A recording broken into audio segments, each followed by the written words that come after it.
Hello everyone. So in previous slide we will discuss about the two factors that control the enzyme regulation, that is temperature and pH. And today we will discuss about the other regulatory molecules that generally control the enzyme regulation. So first is activators. So what are activators? They generally bound to the enzyme and increase their activities, and they also involved in allosteric regulation, and their work is opposite of inhibitors, like they activate the enzyme activity. There are the two examples of activators. First is hexokinase 1, second is glucokinase, and its function is to phosphorylate glucose into releasing glucose 6-phosphate as a product. So hexokinase function is not only activation of glucose into glycolysis, but they also maintain low glucose concentration to facilitate the glucose diffusion into a cell. तो next है हमारे पास glucokinase. So glucokinase is a isoenzyme of hexokinase which is also help in glycolytic pathway by phosphorylating glucose into glucose 6-phosphate. तो next है हमारे पास inhibitor. Inhibitor molecule ऐसे molecule है जो एंजाइम के साथ बाइंड करते हैं और उसकी एक्टिविटी को ब्लॉक कर देते हैं. तो दो तरह से बाइंड करते हैं. एक तो है ये एक्टिव साइट पे बाइंड करेंगे और सबस्ट्रेट को बाइंड होने से रोक देंगे, और सेकंड है ये एंजाइम की किसी और साइट पे बाइंड कर जाएंगे जिससे उसकी रिएक्शन ब्लॉक हो जाएगी. तो जो इनहिबिटर्स है हमारे पास वो दो तरह से बाइंड करते हैं, रिवर्सिबली और इरिवर्सिबली. तो जो रिवर्सिबल इनहिबिटर है उसमें जो रिएक्शन है वो रिवर्स हो सकती है, लेकिन जो इरिवर्सिबल इनहिबिटर है उसमें रिएक्शन रिवर्स नहीं होगी. नेक्स्ट है रिवर्सिबल इनहिबिटर. जो रिवर्सिबल इनहिबिटर्स मॉलिक्यूल्स होते हैं वो एंजाइम के साथ नॉन कोवेलेंटली बॉन्ड करते हैं, like hydrogen bond, hydrophobic interactions and ionic bonds. They all are weak bonds. So they do not go under chemical reaction when bound to an enzyme. They can be easily removed by dilution or dialysis. तो in simple case में जो covalent reversible inhibitors है वो chemical bond बनाएंगे enzyme के साथ, लेकिन जो बॉन्ड है वो टूट सकता है, तो ये inhibition is fully reversible. So there are the few examples of reversible inhibitors.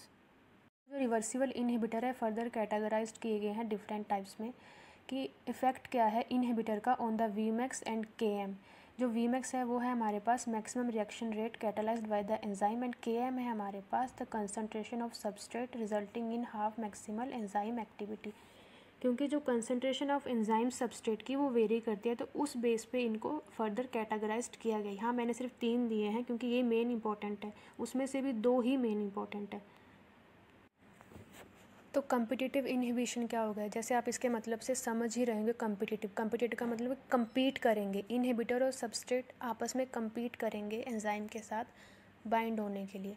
तो ये दोनों साथ में कभी भी एक टाइम पे बाइंड नहीं हो पाएंगे, दे कम्पीट करेंगे. लेकिन सबस्ट्रेट की कंसंट्रेशन हाई होने की वजह से जो वी मैक्स है वो कांस्टेंट रहेगा, लेकिन के एम इंक्रीज़ करेगा, तो उसकी वजह से इनहिबिटर बाइंड हो जाएगा लेकिन सबस्ट्रेट बाइंड नहीं होगा. You can see in the diagram जो कम्पिटिटिव इनहिबिटर होता है वो सिमिलर स्ट्रक्चर होती है लाइक सबस्ट्रेट की तरह, और जब केमिकल रिएक्शन होती है तो इनहिबिटर बाइंड हो जाता है सबस्ट्रेट बाइंडिंग साइट पे और रिएक्शन को स्टॉप कर देता है. तो ये डायरेक्टली ब्लॉक कर देता है एक्टिव साइट को. नेक्स्ट है हमारे पास नॉन कम्पिटिटिव इनहिबिटर. इसमें क्या होता है, जो इनहिबिटर और सबस्ट्रेट होता है they can both bound at the same time to enzyme. तो जो इनहिबिटर है वह ब्लॉक नहीं करता सबस्ट्रेट को बाइंड करने से टू एक्टिव साइट के साथ, तो ये क्या करता है फिर किसी और साइट पे बाइंड कर जाता है, फिर एंजाइम की एक्टिविटी को इनएक्टिव कर देता है. तो इसमें क्या होता है कि जो इनहिबिशन की प्रोसेस है वो मेनली डिपेंड होती है कंसंट्रेशन ऑफ इनहिबिटर पे. तो वीमैक्स जो है वो डिक्रीज़ करेगा due to the inability for the reaction to proceed as efficiently, but जो केएम है वो हमारा सेम रहे. तो डायग्राम को समझते हैं. जब रिएक्शन हुई तो पहले क्या हुआ कि इनहिबिटर बाइंड हो गया एलोस्टेरिक साइट के ऊपर, और इसने क्या किया कि एंजाइम की जो एक्टिव साइट की शेप थी उसको चेंज कर दिया, जिसकी वजह से आगे फर्दर रिएक्शन नहीं हो. नेक्स्ट है हमारे पास अनकम्पिटिटिव इनहिबिटर. तो इसमें क्या होता है, जो अनकम्पिटिटिव इनहिबिटर है वो बाइंड करेगा एंजाइम सबस्ट्रेट कॉम्प्लेक्स के साथ. मतलब जो पहले से सबस्ट्रेट कॉम्प्लेक्स बना होगा एंजाइम का उसके साथ बाइंड करेगा, या अकेले एंजाइम के साथ बाइंड नहीं करेगा. बाइंड होने के बाद एंजाइम सबस्ट्रेट की स्ट्रक्चर को डिस्टॉर्ट कर देगा, जिसकी वजह से एंजाइम जो है कैटालिटिकली इनएक्टिव हो जाएगा और इस केस में क्या होता है, जो Vmax है और Km है वो दोनों डिक्रीज़ होते हैं, और इस टाइप की जो इनहिबिशन है बहुत रेयर होती है।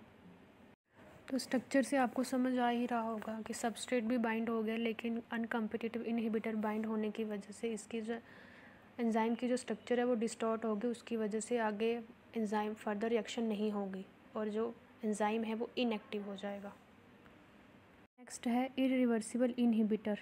इसमें जो इनहिबिटर्स है वो कोवलेंटली बाउंड करेंगे एंजाइम के साथ।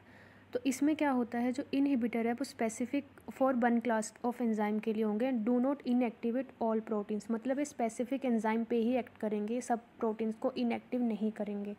तो इनका जो काम होता है ये स्पेसिफिकली एक्टिव साइट पे ही टारगेट करते हैं, अदर साइट पे टारगेट नहीं करते।